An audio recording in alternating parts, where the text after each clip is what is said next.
Malawak ang konsultasyon sa publiko para sa 4 na priority reform bills iniutos ni Pangulong Bongbong Marcos. Detalye ng balitang yan mula kay Rajumon Chanel Salazar. RMN Live Report!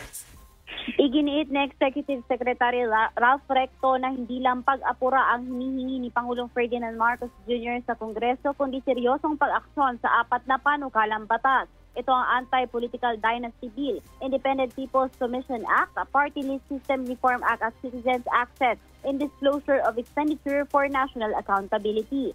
Ayon kay Recto, kailangan ng malawak na konsultasyon at dapat tanungin ang iba't ibang sektor at ordinaryong mamamayan para maisama ang pinakamagagandang ideya sa mga batas na ito. Mahalagaan niya ang mga panukalang batas at dapat bukas ito sa lahat ng grupo para maging sa panipaniwala at hindi lang gawa ng ilan.